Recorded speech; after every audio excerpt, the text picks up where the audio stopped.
Tate, Frazier, welcome to the show. It's been a long time, bro. Like, I haven't talked to you, I don't know, like 5-6 years or something. Time flies, man. I mean, I think the 2020 of it all, you know what I mean? It feels like both 5-6 years, maybe 10 years, maybe a lifetime, maybe an eternity. But, it's great to talk to you, man. I love talking hoops with you. And, it's good to be in New York City. It's a basketball place. I'm an East Coast kid at heart as a North Carolina guy. So, I live in Los Angeles, been there about 10 years. But, getting back to New York always gives me kind of like butterflies in my belly or something. And I'm here with the McDonald's All-American game. So having some fun, seeing the future of basketball. So it's all good. And I'm excited to talk about it all with you, man.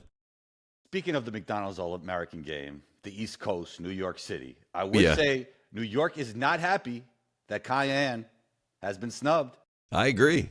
I actually was asking about that the other day because we got the boozers. He deserve it? Did he deserve to be a McDonald's All-American? Well, there used to be like this kind of handshake deal that happened. Like, look, all this is politicking. You know this, right? I mean, this is like, it's not always the top 25 best players are going to be there. There's going to be some, some reasoning behind sort of the decisions. One of those reasonings used to be you're going to a school like Syracuse, right? So like just the fact that you were going to a blue blood type program meant that you were going to get a nod. And especially you're the second generation of one of the best one and dones we've ever seen. And arguably the best because he won the championship. Him, AD, maybe Cooper Flagg soon, right? They're kind of going to be in their own class together. What's crazy to me, though, is you got the boozers here. So obviously Carlos is around. You got Elijah Arenas. You got Gilbert, obviously his kid here. So it's like, to me, you already have this second generation thing going on. Why wouldn't you keep that trend going? Why wouldn't you have Kiyan there? I thought it was a little ridiculous, but I'll be honest with you. I bet Carmelo loves it because Carmelo's like, I don't politic for you, and you got to earn your spot, and it probably will make him play better next year, if I had to guess.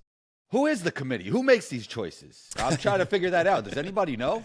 I think it is like a ubiquitous committee, and you know how these things work. It's like you can't point a finger. It's kind of like the NCAA selection committee. They do have a figurehead, Bubba Cunningham, as they put out this year with his head on a spike. But, other than that, it's kind of like point the finger at nothing, blame the powers that be, shake your fist at the sky, and then we all move on and forget about it. But, I do feel bad for Kiyan for sure.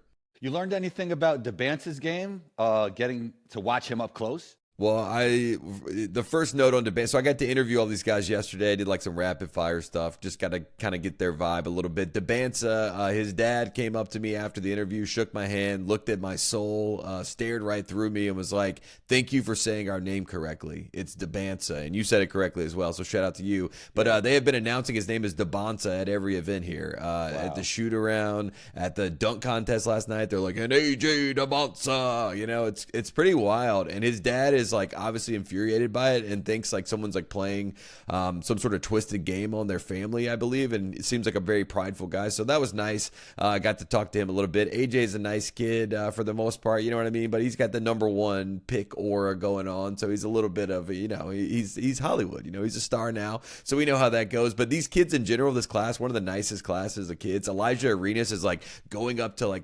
security guys, looking at them in the eyes, shaking their hand, saying his full name. I mean, just like you're like, Gil has literally put like this kid, like he's like, this is a job interview. Everything you do, everybody's watching. So I just wanted to give a shout out to him because I'm like, Gil, gets a lot of grief and stuff, but like he's obviously a really good dad. But just the way that Elijah has kind of been operating, I'm like, shout out to him for the way that he's been able to kind of go about his business. But as far as AJ's game, I went to the shoot around. It does feel like Darren Peterson, who was kind of on the court with him the entire time. Darren Peterson is giving like shades of D Rose a little bit. He's gotten bigger. It definitely seems like he's the number one guy. Maybe Cameron Boozer's in that conversation. He was on the other court. Cameron Boozer looks great as well. But I wouldn't say that AJ was the one that popped during the shoot around. But again, it's just a shoot around, so who really knows? And everybody's trying to be a little too cool for school. But they had coaches there. I mean, these guys they had him working. They thought it was going to be an easy little shoot around. And I saw some of the guys kind of looking up like, dang, we're like really running out here, and like we're really going at it. We're really running 3-on-2 fast break drills. It's crazy. So that was cool. It was cool to see all that.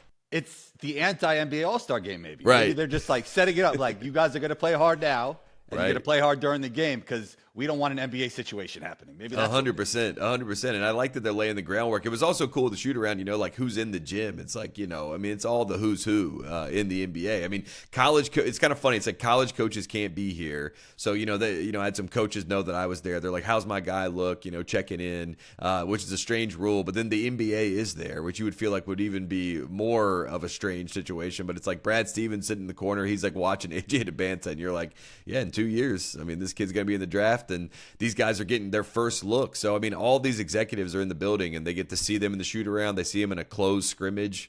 And then most of them leave. They don't even go to the game, which is a very funny kind of setup.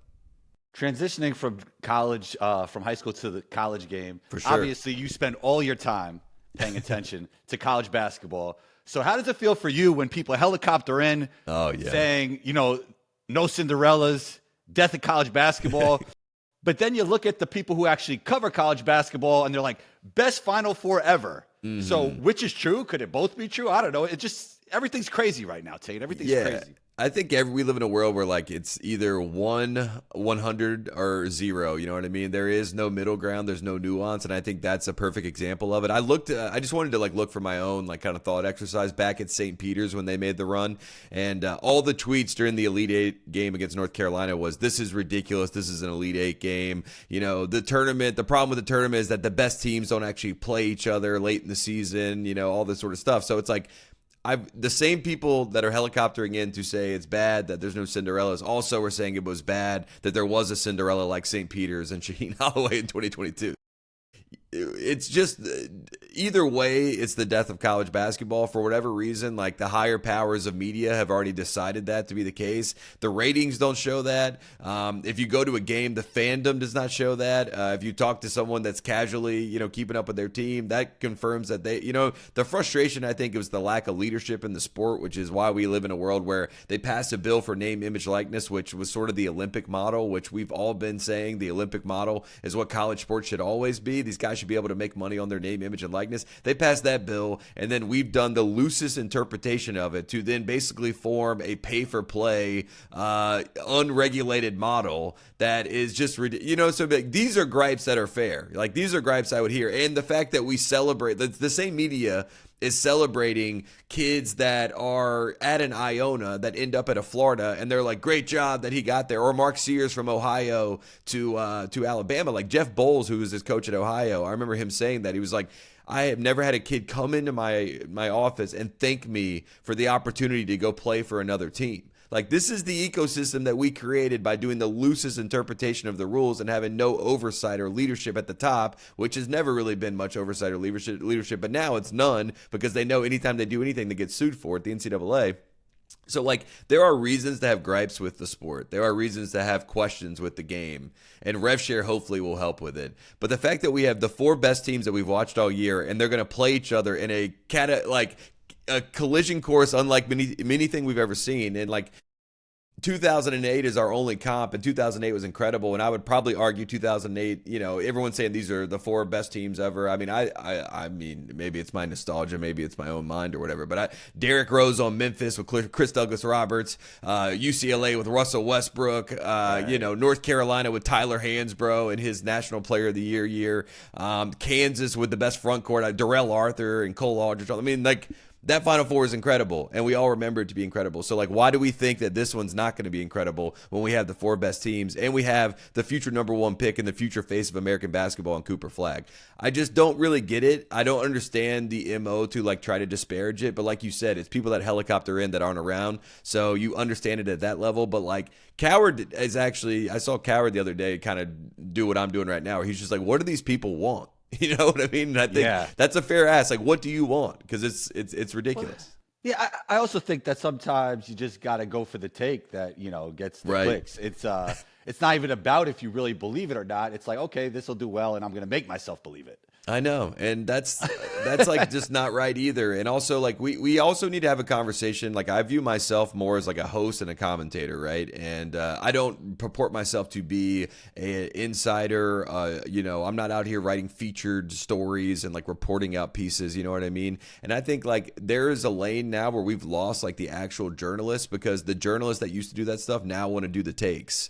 And it's like, no, there was a separation of take and Jay. You know what I mean? It's like a journalist side and a take side. Tom Rinaldi, you know what side you're on. I know what side I'm on. So does Russillo. So does Bill. You know what I mean? Like, we kind of know what side of the line we're on. Now there's blurred lines and everybody wants to do everything. And it's like, now we've lost like any sort of semblance of like, what is the actual story here that is actually objectively true. Not everything can be 100%. Everyone's got their version of the truth, but like, we don't even have a guiding light of the truth anymore, because everybody wants to get their takes off, and it's insane. Drives me insane. Staying on NIL, are you surprised by its impact at all? Because, I mean, look, St. John's is not a mid-major, right? But they had a guy who had some money. They got some great players. They became a great team. We could talk about what happened with Patino and RJ Lewis a little bit later. But did you think the impact would be a little bit different in terms of making mid-major stronger? Maybe there's just some fanatical alumni that wants to throw a whole bunch of money at their old mid-major and they could reach the Final Four. But it's been the opposite. It's like the rich have gotten richer. Yeah, and it's because they have the most money, and you know what I mean. Like, that's really what it comes down to. I mean, I asked GM in November. I was just like, what is the number that I need to build a roster that can make a Sweet 16? Like, what's the number? Not to interrupt you, I want to see if we have the same number though, because Okay, I heard an agent told me recently that. Well, don't trust the agents. Okay, they told me that. It might be totally off then what he told me. I'm he excited. told me that the budget was around $7 to $9 million. Yeah, there you go. I was going to say 10 million's a number. Okay. So there you go. The agents weren't lying. They're right. Okay. Sorry to all the agents who think they just got disparaged by me. But look, that's their job too. Like, their job is to go out into the marketplace and say, hey, my guy's getting we have offers in the range of $2.5, $3 million. Now, you can vet that out, and there's certain schools and certain GMs that will say, okay, well, good luck. That sounds like a great deal for you. We're not going to do that. There's others that will say, well, we'll match that because we want to take this big swing.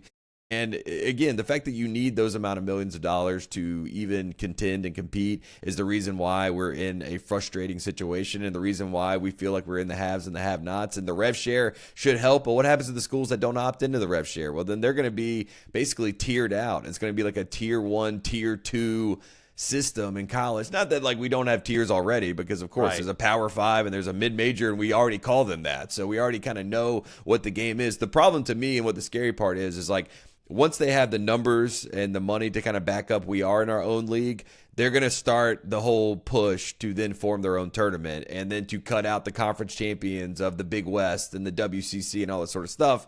And we're going to have just all the power conferences playing in a tournament that is the NCAA, or whatever, not even the NCAA, whatever new version they form.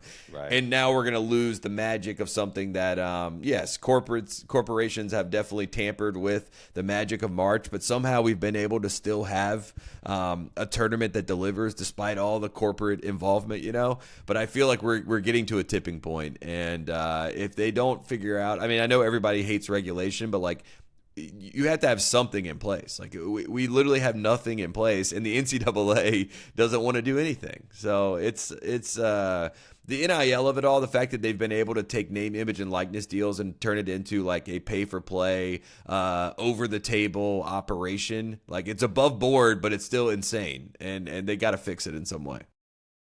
What do you make of the Patino RJ Lewis situation? It feels like he did transfer because he got benched in that one game. You could look at it from both sides. Patino rolled with RJ the whole season. Maybe he should have just kept him in there. But at the same time, RJ wasn't playing well. The body language didn't look great. And Patino decides to bench him. What did you make of it all? And what do you make of RJ Lewis transferring out of St. John's? I love RJ Lewis. I just want to say that. This is a guy, as much as we talked about the NIL impacts and the fact that Patino got Kadari Richmond and basically just went to Seton Hall and was like, I want your best player, come play for me. RJ Lewis was in the system. Zuby Ejiofor was in the system. These are guys that were underpaid last year, and they were two of their best players, especially defensively. I mean, RJ Lewis was incredible, Big East Player of the Year. If you watched all the games all season and you watched that version of RJ Lewis, if you told me what happened in Providence was possible, I really just could not. I could not fathom that being a reality. Just because RJ's not a chucker either. Like RJ was never chasing 17 shots in a game. Like he was that to me, and I don't have any intel inside of it. Pitino and them are pretty buttoned up about it. I mean, I messaged RJ like personally, and I just was like, man, I'm thinking of you. I know that has to be tough, and I'm sure you're getting a lot of negative messages. I mean, that's not. I'm just trying to. That's how much I love watching this kid play. I mean, I seriously, and to watch defensively him play, it's like, it's fun. It's fun to watch. It's fun to watch them on those peel switches with St. John's. I mean, Zuby being able to switch on guards. I mean, RJ was great. Yes. So I don't know what in the hell happened. I just really hope there wasn't something nefarious like behind any of that. I don't, we live in a world where we got like the Crown last night. They have like, they're not paying out because of like the tampering with the sports books and stuff. So like, I'm just saying, I don't know what the hell is going on, but it seemed very weird that whole game. And even the clip with Zuby where he's like in RJ's face, like RJ seemed like he disassociated and was somewhere else. So for Pitino to bench him, Pitino was absolutely in the right, and he probably should have benched him earlier. Let's be frank. I mean, if that's how out of touch he was in that game, he should have benched him earlier. And I know, a lot of people have talked about that, but I promise you Rick Pitino knows more than us. I promise he does. And he obviously saw something where he's like, he's not here right now. And RJ, maybe the lights were too bright, maybe, but like, I just can't buy into that because I watched him in the Big East tournament and the lights were not bright. I mean, they were not too bright. I mean, he absolutely dominated as he had done all season long. And I know that the size and the length of Arkansas is an issue, but like he's faced plenty of size and plenty of length before. I'm still very confounded by that whole game, that whole experience. I don't know why he thought he needed to take 17 shots. I mean, it was very strange. I mean, you watched them too. You know this team. I mean, are you as confused as I am? Because like I understand Pitino's standpoint. I understand if you're RJ, you're like, he benched me and I'm his player of the year. I got to leave. I got to go somewhere else. I think he's going to go to the NBA. I think he's going to stay in the draft, and I think he's going to do well at the combine because of the defense, because that does translate. But it is very strange. Like, I mean, like I don't know what happened, and I haven't heard anyone explain it properly, and Pitino really hasn't either. Yeah, man. Like, if I'm RJ, and obviously it's easy for me to stay, and because I love New York, I'm staying in New York one more season. Like, the NIL money is good. You just won the Big East championship. You could walk around the streets as the king of New York, especially if the Knicks aren't playing well. Like, RJ, you could be like the king of New York basketball because St. John's had more buzz than the Knicks, and obviously more buzz than the Brooklyn Nets. Maybe we can get to Timmy later. But it's like, you're that guy. Why would you leave New York City? I don't understand that aspect. That's why I think he's going pro. I think that he just put his name in the portal because that was what his agent told him to do, just in case they get bad feedback, he can go somewhere else. Because I think Rick, I mean, I don't know for sure, but I think when Rick benched him, he kind of was like, this is the end of the RJ Lewis era. You know what I mean? Like he was just like the lights were too bright for him, and I need to win a chip. Like, let's be honest with it. The sense of urgency is there with Pitino. Like, Pitino is not here to make a Sweet 16. He's not here to win the Big East tournament. I mean, yeah, that's nice and everything, but like, he wants to win a national championship or at least get a chance to by getting to the Final Four. So he needs guys, he needs horses that he knows that can do that. So when RJ no-showed in that game, I think he was just like, he's not who I thought he was.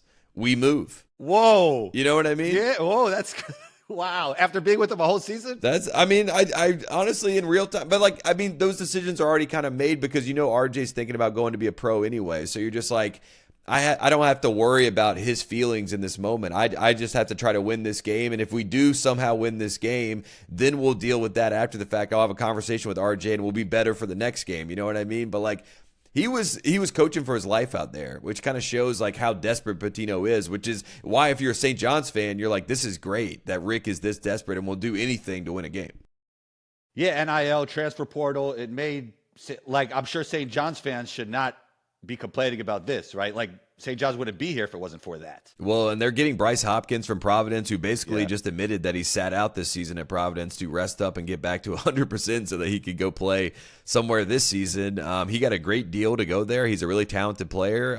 He was doing really well before he tore his ACL a couple years ago for Providence. He was looking like he was in the conversation for Big East Player of the Year, so it's going to be a nice addition there. They get the kid from Arizona State who's a shooter, sharpshooter. I know that he was very excited about that because Pitino in that game was just like, we we don't have anybody. There's no release valve from the outside to help our team, And they had the Greek kid come in and try to, and he had a pretty good game. I mean, he did his best out there, but like they're still like they were like, we need a specialist, a shooter that can actually hold these teams accountable when they stack and basically say beat us from the outside. We need someone that can make them, and RJ obviously could not make a shot in that game. So I like the additions that they've made so far. I'm interested because Hopkins is not the most mentally tough person. At least, that's how he's described. And Rick Pitino obviously asks a lot of you mentally. So I'm excited to see like how much he will grow under Pitino, because Pitino does not he's not accept weakness. He expects you to play up to a certain standard, and we got to respect it. So I'm excited to see what this team looks like, and I think RJ's gone to the pros. I will say that. Like if I'm St. John's, I'm not worried about RJ playing at another school next year. I really don't think that's going to happen.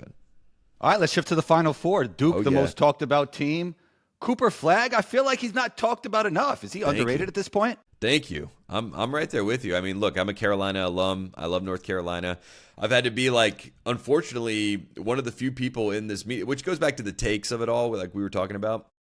For whatever reason, like the SEC, they do a great job of like buttering up the media personalities. So like Janai Broom, he was great in the non-conference. Janai Broom won the non-conference, but Duke beat them, by the way. People forget. But anyways, Janai Broom like was getting this push to be the Wooden Award Player of the Year, and I'm watching all these games, and I'm just like, is Cooper Flagg hiding in plain sight? Like, what are we talking about? Like, I mean, he's a 5-tool kid. He's obviously their best player. When he came back from Christmas break, this guy's like closing games for them like he's Mariano Rivera or something. You know what I mean? Like, he just had clicked into that killer instinct. He has the perfect running mate with Knipple. If I was an NBA team, I want both of them. I want to bring both of them to my team and be like, you guys are our two, like you're the franchise. Here you go. You tell us who you want to play with. We're going to play with you guys and see what happens. I mean, they're tough.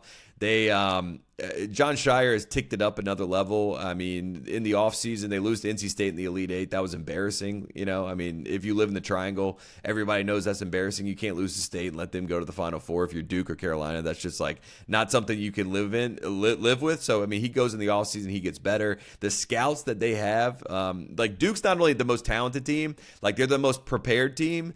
They scout you better than everybody. They also actually follow the game plan, I feel like, better than any other team in the tournament. So it's like, it's not even just the talent of it all. And then you throw in the fact that they have the best player in Cooper Flagg, and the fact that like, even if things aren't going well, it's like, we have him. And that's always the NBA trope in the playoff. It's like, well, at the end of the day, like, who's the best player in the series? That's probably going to dictate how this turns out. And I think Cooper Flagg has that same sort of, ability to do that. And I think that's a very special trait. And I don't understand why, like, he did not get the Zion hype. He was more like on the Paolo Banchero level, you know what I mean? And even then, that wasn't really Paolo's fault. That was because Coach K was taking all his shine because it was his last season, you know what I mean? So, like, it's very strange to me he's not getting talked about enough. And if you talk to old NBA heads like BJ Armstrong's my guy, like BJ doesn't give out compliments very, easily. In fact, he's very, he's not impressed by much. But even he said to me, he's like, Cooper Flagg's like that. He's like, that's a real player right there. That's a franchise kid. So it's obvious. And like you said, we should be talking about it more.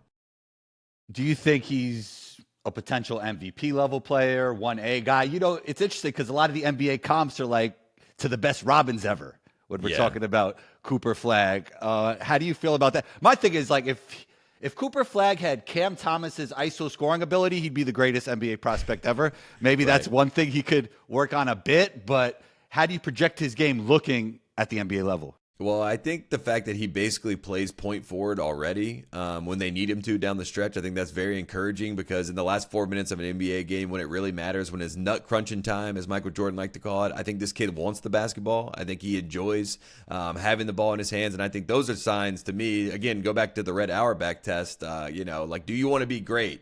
Do you want the ball in late game situations? Like, Cooper Flagg does want the ball. So I think that's very encouraging. Yes, I think he's going to be an MVP candidate. Yes, I think he's going to be a topic of conversation. Yes, I think he's going to piss some people off because he's got a little bit of an asshole. Like, he talks a lot. I mean, that's the other part of the way he's covered. I mean, they cover him like he's this sweet kid and everything. And like, with all due respect, this kid's a killer. I mean, I went to the Carolina Duke game. I'm like third row. I can hear everything he's saying. I mean, he's saying a lot. I mean, you can tell this kid likes Christian Laettner.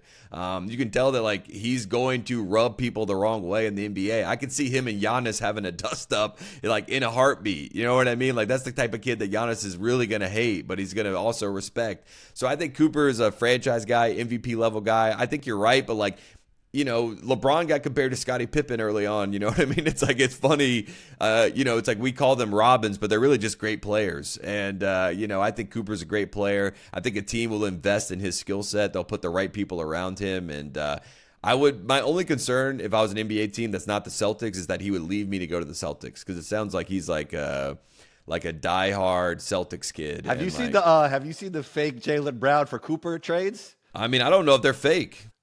I'm with you. You know what's funny? Because somebody sent me that, and they were like, they had a whole bunch of laughing emojis. I'm like, that could happen. I told them 100%. Yeah. I mean, it's Tatum. We don't have to get all into the minutia of the Celtics power dynamics, but like Jason Tatum losing Finals MVP to Jaylen Brown, like, and then not playing in the Summer Olympics, like he's got to feel some type of way about it. I don't care what he says. He's a really polished guy. He doesn't tell us how he actually feels, so we don't really know how he feels. But like, let's just think about it for a second. He has to feel some type of way, and Jaylen is basically him. They play the same position. They're like a 2-for-1 special. That's who they are as a combo. And yes, it's dynamic. Yes, it works. Yes, it's being copycatted. Look at the New York Knicks. So we understand what it is, but I wouldn't be shocked if like there's a better fit for Tatum if the Celtics are like, this is Tatum's team and they pick him as their guy. Like Cooper Flagg is the 4 next to Tatum as the 3. That's pretty good. And Porzingis is the 5. It's kind of fun. So I mean, I think it's far fetched in reality right now, but at the same time, like Jaylen Brown, I mean, I could see him going to another franchise, being given the keys, and they're saying you're our franchise guy, and he would do great with it. I think Jaylen Brown might want that in a certain situation, right? And who is he close with? Kyrie. I mean, what did Kyrie do? I mean, he was sitting there in a perfect situation. He's 1B to 1A. He actually was the one in the finals that hit the shot. He should feel good about that, but he's like, yo, I'm not getting the respect I deserve here. You know, y'all are still trying to placate his ego, but like, what about my ego? And I you know what I mean? Like everybody's been trying to pin those guys against each other, and I think it made them stronger, and I think it made them, you know, connected. But they kind of checked the box of the goal of winning a championship. So now it's like we all have that human condition. It's like, all right, what now? And we'll see, because Brad's kind of an evil genius too. You know what I mean? Like, yeah, you don't think he doesn't think of things like this? Of course he does. We all do. I mean, everybody in it does. Yeah, Flagg is just a very impressive guy, and that's why you have these kind of thoughts in your mind, because he's that impressive. What have you made of Jon Scheyer's impact? Because you know this, it's easier to replace the guy that replaces the guy, but right. Scheyer replaced the guy. And has he exceeded expectations thus far? Well, look, he has a machine that is pretty undeniable. Just being here at the McDonald's game, it's like if you go to Duke, you get 2 things, which are very powerful, right? You get CAA, the most powerful agency, and you get Nike, the most powerful brand. So like I get two things in my back pocket where like all I got to do is add the NBA, and I'm 3 for 3 gonna have a successful life pretty much, unless I screw it up. You know what I mean? Like I'm gonna be good. So like Duke's got a great sales pitch. It works. It hits. They have proof of concept. So good a proof that Hubert Davis is using Zion Williamson as an example in like one of his slideshows, and it like got, you know, put on Reddit and everything. And it's like, what is happening here? But that's just how good the proof of concept is, and that's why other people are like, what do we do? But to the Scheyer of it all, the reason I respect Jon Scheyer is because I don't think he was good enough, you know, the first year. And I don't think he was good enough, you know, last year. And I think that he has evolved and gotten better, and he continues to get better. And he seems like someone that's not satisfied, and someone that like is in the same way that I give Redick a lot of credit. It's like, look, these guys are working hard, and you can tell it's like it's all consuming for them, and like they love it, and they breathe it, and they live it, and they care about it, and they approach it the right way.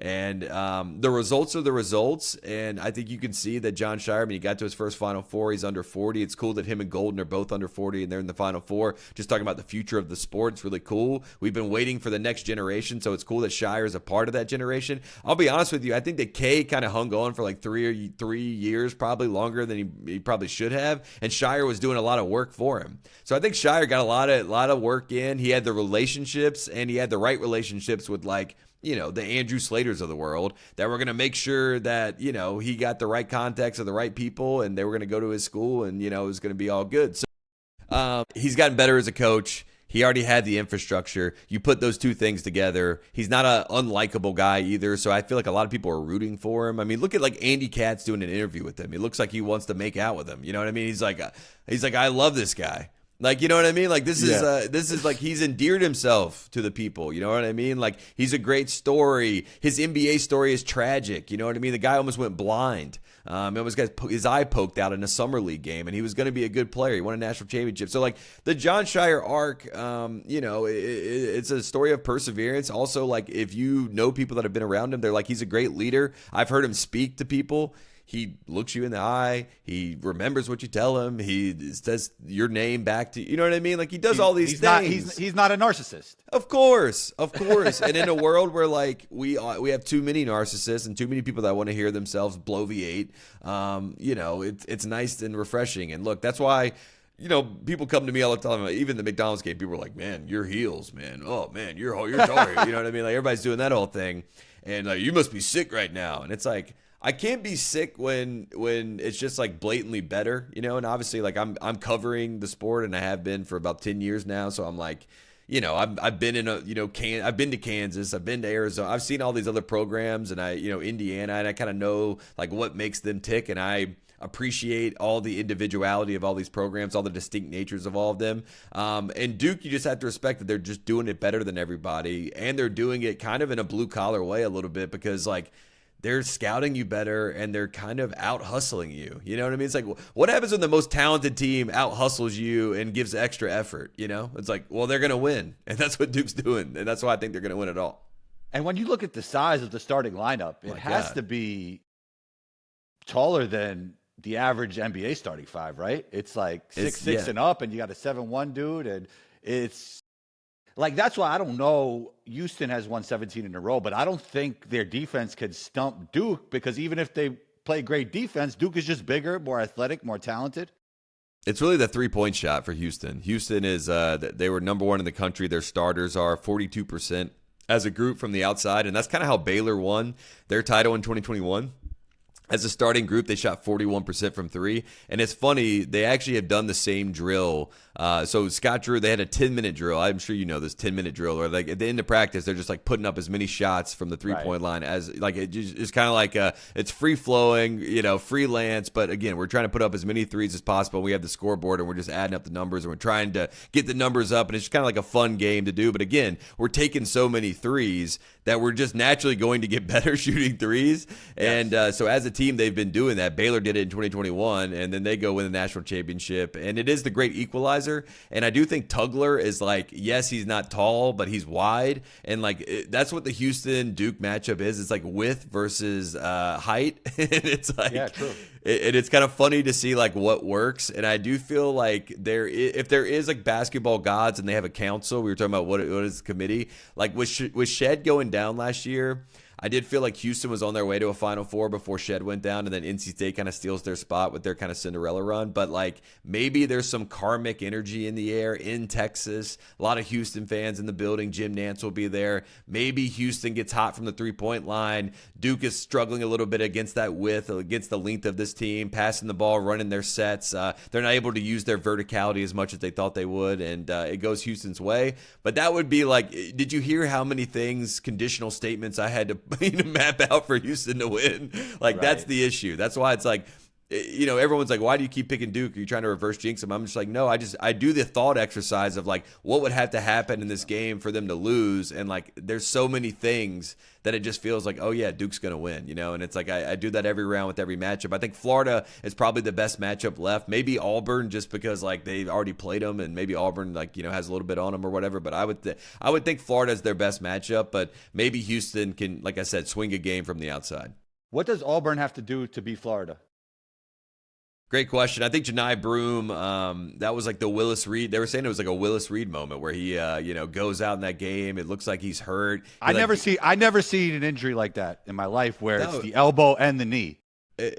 But like this goes back to the dramatics of like Bruce Pearl's team and why I have a hard time trusting them in general. It's like they are a soap opera. It's like as the world turns, you know what I mean? And it feels like every 4-minute like stretch of the game before a media timeout, it's like it's either the highs of highs, Todd Pettiford's like, calling God and they're all, you know what I mean, going crazy. Or like, a player's down and it's like the end of the world, season's over. And then like, Janai Broom runs out of the tunnel and comes back and, continues on with his 25 and 14 and has his best game of the tournament. So like, they are very tough to read, but I think that's also part of their charm. And I've tried to be nicer about talking about them because, like, Auburn fans get mad at me. They're like, you obviously hate Bruce Pearl. I can tell you hate him. I'm just like, it's one of those things where, like, it's such a showman, you know what I mean? It's like, and I do love the characters of it all, but, like, I don't know what it is. Like, with Bruce, it's like a different thing, but whatever. The team itself, like, Chad Baker-Mazara is a firecracker. He can swing a game for better, for worse.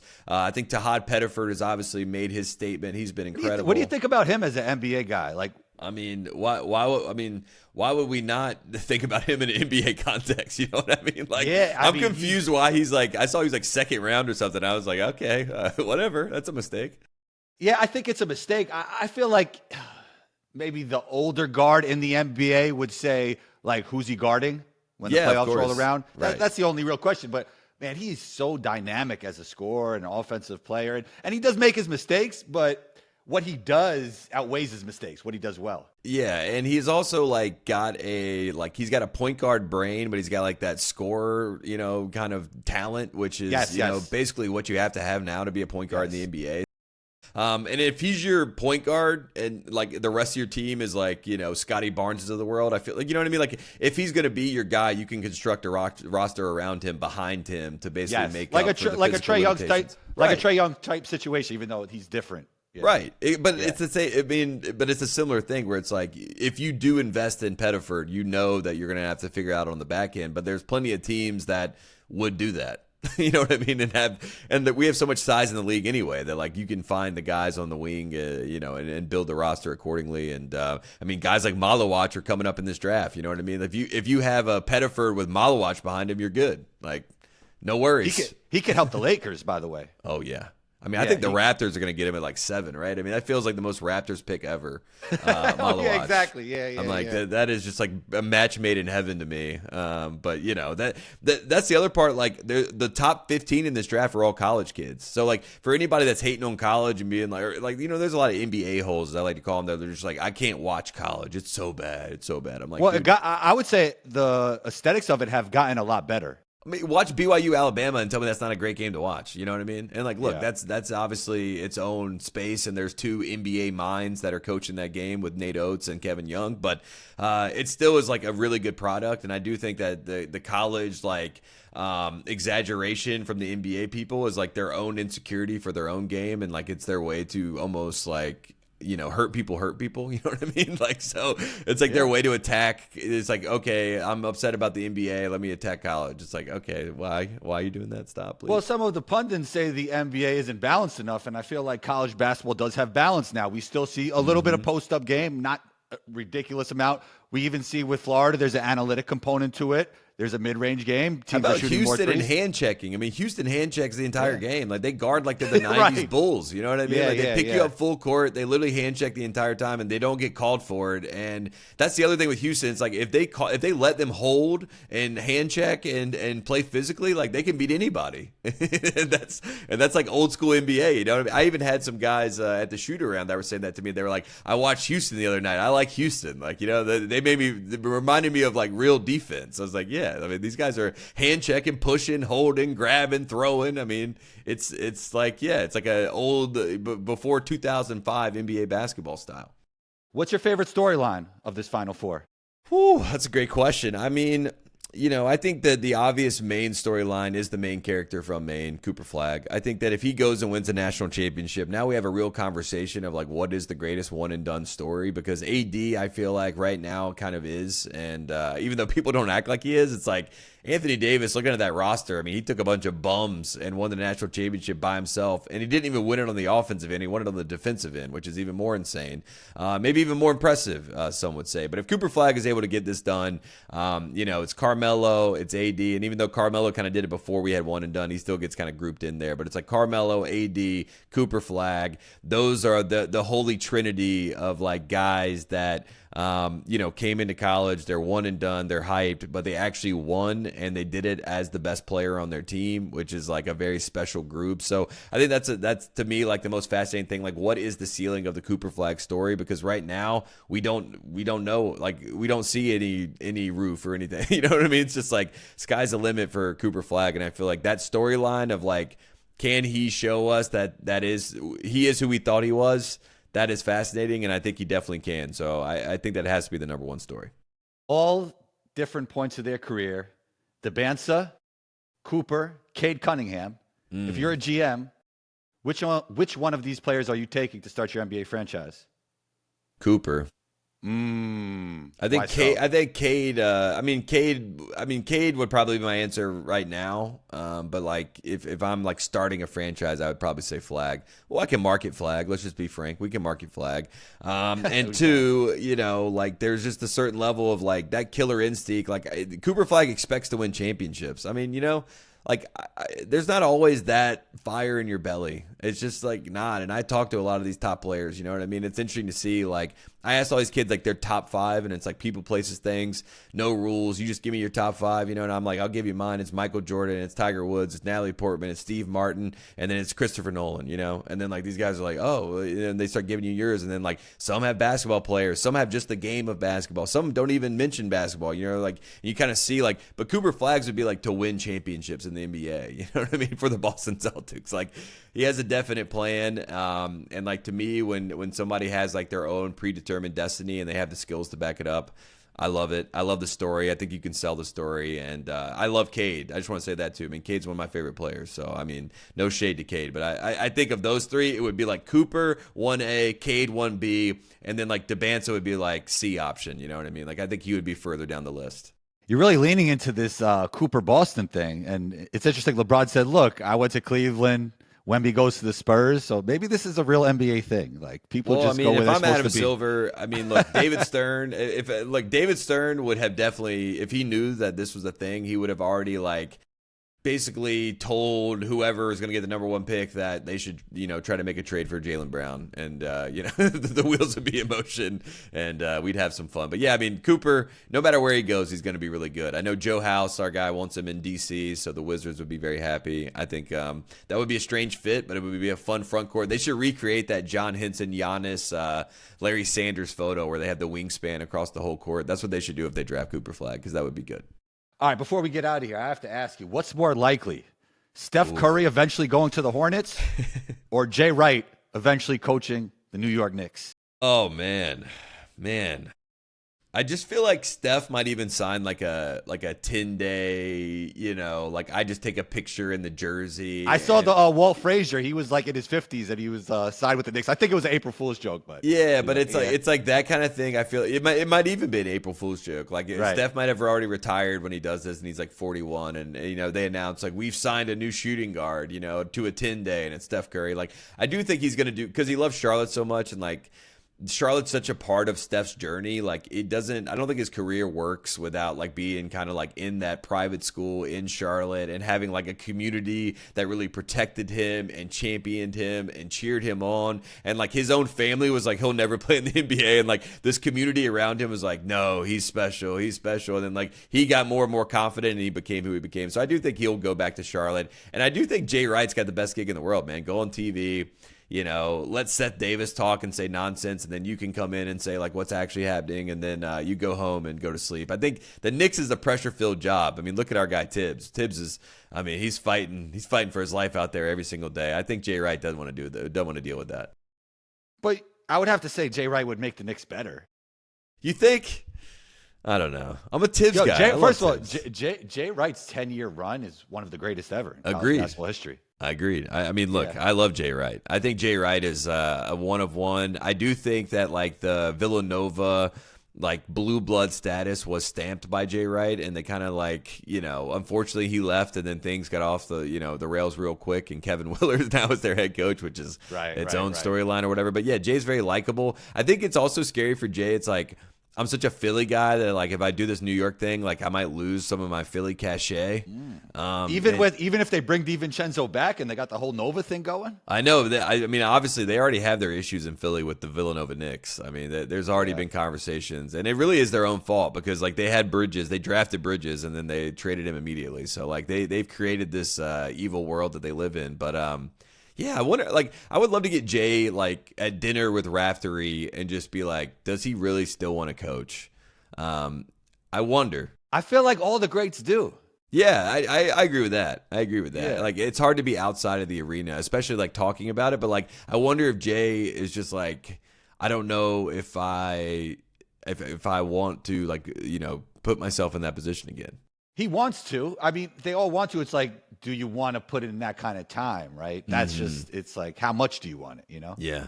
Who would be the option if it's not Jay Wright, though? Like, who is he? He's the big fish that New York fans have talked themselves into. It's almost like you with Steph Curry. I feel like I'm the only one really saying it, but I'm going to keep pumping it. You got to. I think like he was playing modern basketball before modern basketball. Then you bring DiVincenzo back. This team, the Knicks have lost their heart and soul. They need DiVincenzo back. We saw that brawl the other day. It wasn't really a brawl, but we seen DiVincenzo defending his teammates, the toughness he shows. He also was he was the defense for Brunson. Like, nobody wants to talk about that. Like, nobody wants to be honest about it. It's like Brunson he does need like basically a defender, like the same way that Steph does.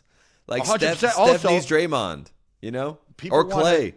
Like Julius Randle's not the greatest defender, but now they have two turnstiles on defense, and that will never work against the Boston Celtics. Mm-hmm. Facts. Because guess what? They're too smart. They're going to attack the turnstiles. You know what I mean? It's like, look at Luka. Every time that Luka now gets in a series, it's like he's going to get hunted unlike anything else because the Celtics basically exposed that reality, and he's going to get picked up 94 feet just like Jaylen Brown did. Now, I don't think people are going to be able to do it like Jaylen Brown, and obviously Luka is a supremely talented guy, and he'll figure it out. But like, the tape is out there, and like there is a way to do it. And like with Brunson, it's like that front office knows that he needs a DiVincenzo. So like, I don't understand why they didn't go get one, or at least somebody that can do that, like Davion Mitchell or something. I don't know who it would be, but like Davion Mitchell is shooting like close to 50% from three for the Heat right now, or something crazy like that. Right, but like don't let him go to the Heat. Like get him before he went to the Heat. Get him when he's in Toronto and nobody's paying attention, or with the Kings and nobody's paying attention, and then like have him come. Like you need somebody that like we can throw and on the perimeter and guard. You know what I mean? And DiVincenzo was doing that dirty work. Yeah. What's interesting with you, and we'll get out of here in a second, is that you cover the college game very closely. You don't pay as much attention to the NBA game, but you might have more insight on the NBA game because you get to watch the NBA players from the grassroots level. So maybe sometimes when you're watching NBA content, you're like, wait, that doesn't make sense. I watched this kid play over and over and over again. Well, and I also watch like guys like lose who they are because like, owners and other people are like putting them in situations where they're not, you know what I mean? Like, thing is like, you have to find your NBA role. That's tough in itself. Right. Yeah. But like, I told all these guys at the McDonald's thing when I got done with them, I was like, look, two things will always translate, and they're like, these NBA scouts are always going to love it. I was like, defense and rebounding. So like, freaking do defensive slides, like work on being able to anticipate where a basketball based on how it's shot bounces off the rim. And anticipate like the depth perception of the shot, like all that sort of stuff will translate and it will help you. And look at RJ Lewis. He's a perfect example of that. Why is RJ Lewis so great? He's been able to anticipate where the ball is going to go. Look at all the offensive rebounds he's been able to get. And look at him defensively, sliding all over the place. Like, translates. He's going to go to the draft. They're going to love it because they don't see that as much anymore, and it stands out now. It used to be something that was like a given, like it was a foregone conclusion. Of course you do those things. Now we forgot about it, and like now it stands out. So like, how do you stand out? You defend, you rebound, and the rest will work itself out. You can get your shots as you need, and you will find them. And then, but like you defined a role right there. I can defend and I can rebound. Boom, I have a role. What's Knupel's NBA role before we get out of here?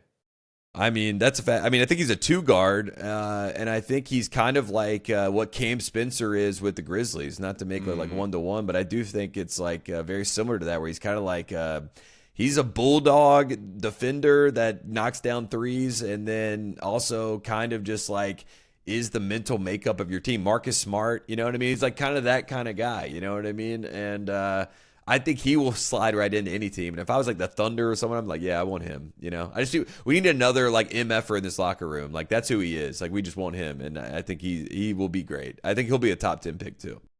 Definitely seems like a Thunder guy. Tate, great stuff. Where can we find you on social media? This conversation could have lasted like 2 hours. We could have. Man, I love talking hoops with you, man. I appreciate you. It's it's and always where can fun. we find you? Social media, everywhere else. Yeah, social media, X, Twitter, whatever you want to call it. Instagram at Tate Frazier, Frazier, like the great Walt Frazier, my guy. And we're gonna be talking basketball on the podcast, One Shining Podcast. We talk college basketball, but in the offseason, we're gonna have some fun this year. We're gonna go back, do some deep dives into some tournament runs. The first one we're gonna do is the March to the Arch in 2005. So we're going to go through all those great moments. TJ Sorrentine, the Illinois-Arizona game, obviously the title game between Carolina and Illinois. So we'll have some good stuff in the offseason as well. And appreciate you having me on. And love talking ball, man. It's always fun. Anytime. You're always welcome back on the show, Tate, and talk soon. Perfect.